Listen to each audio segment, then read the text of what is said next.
Hi అండి, welcome back to my channel. ఈరోజు నేను మీకు పాట్ నెక్కి పైపింగ్ ఎలా వేయాలో ఇన్విజిబుల్ పైపింగ్ చూపిస్తాను. చూడండి, ఫస్ట్ మనము క్లాత్లో థ్రెడ్ ఇలా పెట్టేసుకొని స్టిచ్ చేసి పెట్టేసుకున్నాము. ఇది ఎలా స్టిచ్ చేయాలో కూడా మన ఛానల్లో వీడియో ఉందండి, చూడండి. కొత్తగా చూసేవారు సబ్స్క్రైబ్ చేసుకోండి. చూడండి, మనము ఇలా స్టిచ్ చేసుకుంటూ వెళ్ళేటప్పుడు మనకు థ్రెడ్ తెలుస్తుందండి. ఒక పావు ఇంచ్ అంత క్లాత్ వదిలేసి మనం దీన్ని ఇలా నెమ్మదిగా టర్నింగ్స్ దగ్గర ఇలా నెమ్మదిగా స్టిచ్ చేసేసుకోవాలి.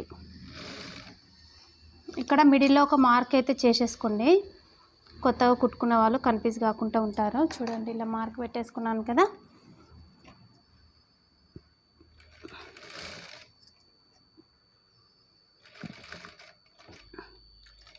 చూడండి, ఇప్పుడు ఈ నిడిల్ని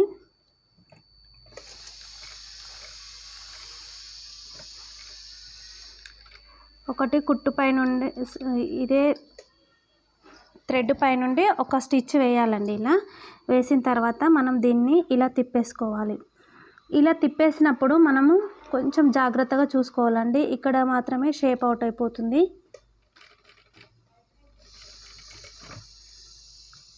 చూడండి, ఇలా ఈ క్లాత్ దగ్గర నుండి మళ్ళీ మనం ఇలా యాస్టీస్గా అలానే థ్రెడ్ పక్క నుండి వచ్చేట్టుగా స్టిచ్ అయితే వేసేసుకోవాలండి. కరెక్ట్ క్లాత్ పావు ఇంచ్ అంతా వదిలేసుకోండి. మరి క్లాత్ తక్కువైపోతే కూడా పిగిలిపోయే ఛాన్సెస్ ఉంటుంది.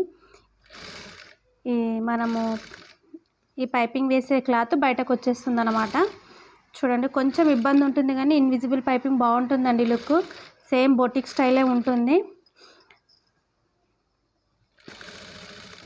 నేనైతే ఎక్కువ ఇలానే స్టిచ్ చేస్తానండి. ఇన్విజిబుల్ పైపింగ్ వేసి టైం వేస్ట్ అవుతుందని మాత్రం అనుకోనండి. ఎందుకంటే మన ఫినిషింగ్ నీట్గా కనబడుతుంది, కస్టమర్స్కి కూడా చూడడానికి బాగుంటుంది. చూడండి, సేమ్ ఇలానే నెక్ చుట్టూరా నెమ్మదిగా నేను ఇలా స్టిచ్ చేసేసుకుంటూ వచ్చేస్తున్నాను. చూడండి,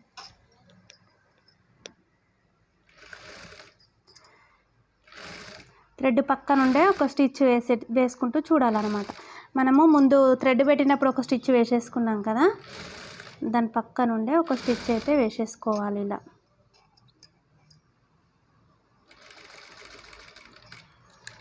ఇలా వేసుకున్న తర్వాత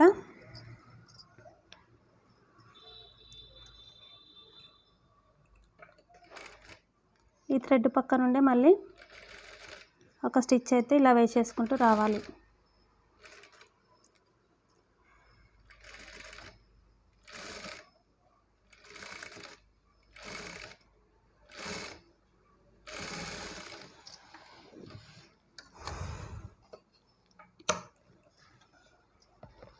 చూడండి, మనకైతే ఇలా వచ్చేసింది కదా. దీన్ని మనము మెయిన్ ఫ్యాబ్రిక్ పైన పెట్టేసి మళ్ళీ స్టిచ్ చేసేసుకుందాం.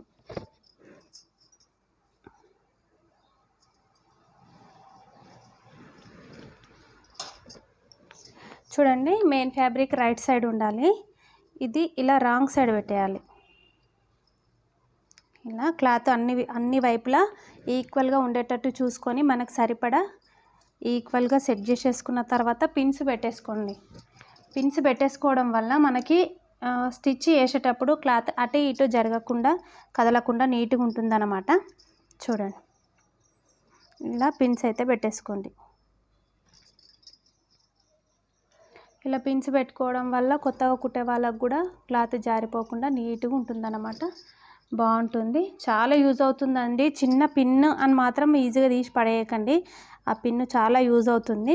చూడండి, ఇలా పెట్టేసుకున్న తర్వాత నేను దీన్ని మళ్ళీ ఇక్కడ మనము ఇప్పుడు ఒక స్టిచ్ వేసాం కదండి, ఆ స్టిచ్ కనబడుతుంది అనమాట. దాని పక్క నుండే మనం ఒక స్టిచ్ అయితే వేసేసుకుంటూ రావాలి. ఇలానే నెక్ చుట్టూరా కుట్టేసుకుంటూ వచ్చేస్తే మనకి ఇన్విజిబుల్ పైపింగ్ అనేది నీట్గా కనబడుతుందండి, బాగా కనిపిస్తుంది. మనం మెయిన్ ఈ టర్నింగ్స్ దగ్గర కొంచెం జాగ్రత్తగా స్టిచ్ చేసామనుకో మనకి ఇన్విజిబుల్ పైపింగ్ అనేది నీట్గా కనబడుతుంది అనమాట. చూడండి, ఇక్కడ కొంచెం నెమ్మదిగా ఇలా నిడిల్ని కింద వైపే ఉంచేసి ఈ టర్నింగ్స్ మనం చేసేటప్పుడు నిడిల్ని కింద వైపు ఉంచి టర్న్ చేయాలండి. అలా వేస్తే మనకి ఈ షేప్ అనేది అవుట్ కాదనమాట. మొత్తం నీడిల్ని పైకి లేబట్టి క్లాత్ని ఇటు జరిపి అటు జరిపి చేయొద్దు. కొంచెం నెమ్మదిగా ఇలా స్టిచ్ చేసేసుకుంటూ వెళ్ళాలండి. టర్నింగ్స్ దగ్గర క్లాత్ని లాగొద్దండి, లాగితే ముడతలు వచ్చే ఛాన్సెస్ ఉంటాయి. మన ఫినిషింగ్ నీట్గా రావాలంటే కొంచెం స్లోగా అయినా సరే అండి. చూడండి, టర్నింగ్స్ దగ్గర నేనైతే ఇలా స్లోగానే చేస్తానండి. ఈ వీడియో చూసిన వాళ్ళు కామెంట్ బాక్స్లో కామెంట్ అయితే తప్పకుండా చేయండి. కొత్తగా చూసుకునే వారైతే మన ఛానల్ని సబ్స్క్రైబ్ చేసుకోండి. ఈ వీడియో ఎవరికైనా యూజ్ అవుతుంది, మీ రిలేటివ్స్కి ఫ్రెండ్స్ అనుకుంటే షేర్ చేయండి. మీకు ఏ డౌట్స్ ఉన్నా సరే కామెంట్ బాక్స్లో అయితే కామెంట్ చేయడం మర్చిపోకండి. చూడండి, నేను నిడిల్ని కింద వైపు అలానే ఉంచేసి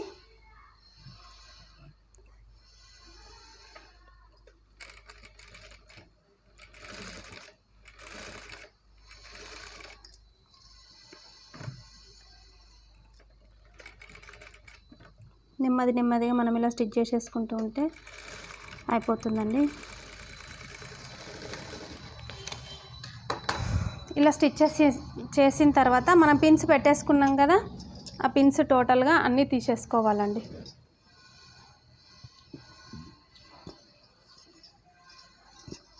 ఇప్పుడు చూడండి, మీకు ఇలా చూస్తే కూడా అర్థమైపోతుంది. ఎక్కడ తీసి చూసినా మనకు ఇలా క్లాత్ ఇలా పైపింగ్ అయితే నీట్గా కనబడుతుందండి. చూసారా? ఇప్పుడు ఎక్స్ట్రా క్లాత్ని మనం ఒక 1/2 ఇంచెస్ అలా క్లాత్ ఉంచేసుకొని ఎక్స్ట్రా క్లాత్ని అంతా కట్ చేసేసుకోవాలి.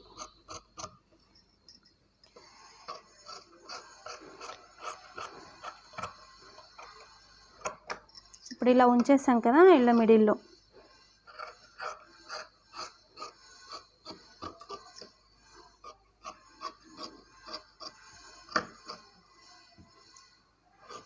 ఇలా కట్ చేసేటప్పుడు కొంచెం జాగ్రత్తగా కట్ చేయండి. స్పీడ్గా కట్ చేస్తూ ఉంటే మెయిన్ ఫ్యాబ్రిక్ కూడా కట్ అయ్యే ఛాన్సెస్ ఉంటుంది. అది చాలా ప్రాబ్లం అవుతుందండి. కస్టమర్స్ ఒప్పుకోరు. కస్టమర్స్ ఏంటి, మన బ్లౌజ్ అయినా కానీ ప్రాబ్లమే కదండి. ఒక్కసారి కట్ అయిందంటే అది ఎంత జాయింటింగ్స్ చేసినా అది జాయింటింగ్స్ లానే కనబడుతుందండి. అందుకనే ఇలాంటివి స్టిచ్ చేసినప్పుడు కొంచెం జాగ్రత్తగా స్టిచ్ చేయండి. కొంచెం టైం ఎక్కువైతుంది అనేసి ఆగమాగం అయితే చేయకండి. కట్ అయ్యే ఛాన్సెస్ చాలా ఉంటాయి. మిస్టేక్ అయిన తర్వాత దాన్ని మళ్ళీ సెట్ చేయడానికి ఎంత టైం వేస్ట్ అవుతుందో తెలియదండి.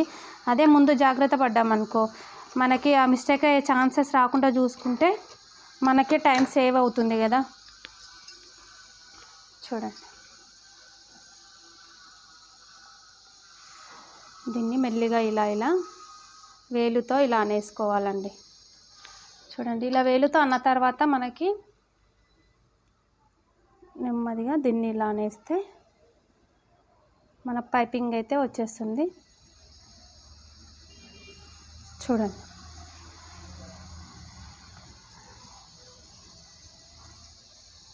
ఇలా వచ్చేసింది కదా. ఇటువైపు కూడా అలానే తీసేద్దాం.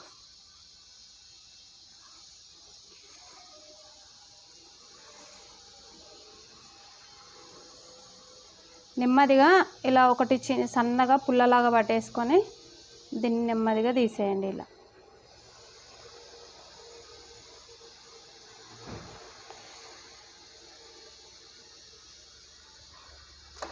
దీనిపై నుండి మనము ఒక స్టిచ్ వేసేసుకోవాలండి.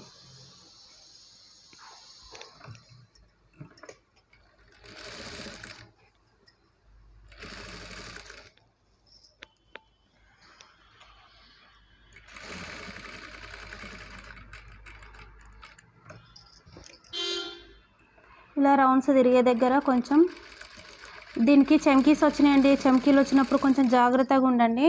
ఎందుకంటే మనకు ఏదైనా డిజైన్ ఉన్నా క్రాస్ అయ్యే ఛాన్సెస్ ఉంటుంది. మనము గాబరగా స్టిచ్ చేస్తే ఆ చమ్కీస్ అనేవి మిషన్లో ఇరుక్కుపోయినాయి అనుకో చాలా ప్రాబ్లం అవుతుందండి. చాలా తలనొప్పి అయిపోతుంది.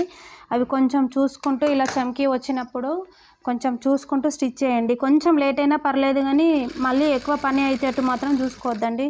ఎందుకంటే అది ఆల్రెడీ ప్రాబ్లం మేము ఫేస్ చేసినామండి. మాకు మిషన్ తెచ్చిన స్టార్టింగ్లోనే ఒక పాపది లెహంగా బ్లౌజ్ స్టిచ్ చేసినప్పుడు ఒక్క చెమ్కి ఇరికిందండి దీంట్లో మిడిల్లో. ఆ చెమ్కి కోసం మాకైతే చుక్కలు చూపించిందండి ఒక రోజంతా. టెక్నీషియన్ వాళ్ళని రమ్మన్నా కానీ వాళ్ళు రారు. మనకేమో ఈ మిషన్ అంతా టచ్ లేదు. స్టార్టింగ్ తెచ్చిన 1 వీకే ఆ ప్రాబ్లం వచ్చిందండి. చాలా భయపడ్డాము, కానీ తర్వాతనైతే ప్రాబ్లం మళ్ళీ సాల్వ్ అయిపోయిందండి. టెక్నీషియన్ వేరే అతనిది తీసుకొచ్చి చేపించేసాము. చూడండి, ఫైనల్గా మనం ఇది టాప్ స్టిచ్ అయితే వేసేసుకుంటున్నాం కదండి. ఇలా టాప్ స్టిచ్ వేసేస్తే మనకి ఫిట్టింగ్ అనేది పర్ఫెక్ట్గా వచ్చేస్తుంది అన్నమాట. చూడండి, మనకు పార్ట్ నెక్ ఎంత నీట్గా వచ్చేసింది. ఇక్కడ చిన్న డోర్ పెట్టేసుకోవచ్చు, లేకుంటే ఇలా బటన్ కూడా పెట్టేసుకోవచ్చు. ఫైనల్గా దీని లుక్ అయితే ఇలా వచ్చేసింది అన్నమాట. ఇన్విజిబుల్ పైపింగ్ పార్ట్ నెక్ చూడండి. ఇలా బ్యాక్ సైడ్ ఇలానే ఉంది, రైట్ సైడ్ కూడా ఇలానే ఉంది. చూసామా, చిన్నగా ఒక స్టిచ్ వేసాం కదా, ఆ స్టిచ్ వేయడం వల్ల ఇది పట్టేసినట్టయి నీట్గా కనబడుతుంది. చూడండి, ఏ డిజైన్కైనా సరే ఇలా పెట్టేసుకోవచ్చు. ఇలా పెట్టేసుకుంటే మనకు నీట్గా వచ్చేస్తుంది అన్నమాట.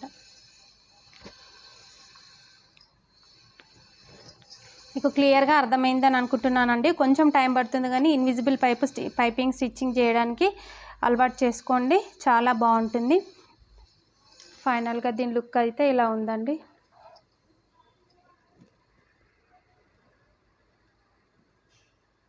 చూడండి, ఇలా ఇక్కడ బటన్ పెట్టేసుకోవచ్చు, డోరీ కూడా పెట్టేసుకోవచ్చు అండి. చూడండి, బ్యాక్ సైడ్ లుక్ కూడా సేమ్ ఇలానే ఉంటుందండి. మనకు ఫ్రంట్ సైడే అనుకుంటాం కదా, కానీ ఇన్విజిబుల్ పైపింగ్ ఇక బ్యాక్ సైడ్ కూడా మనకు అలానే కనబడుతుంది. చూడండి ఎంత బాగా కనబడుతుంది. ఎటువైపు చూసినా సేమ్ ఉంటుందండి. Thank you for watching.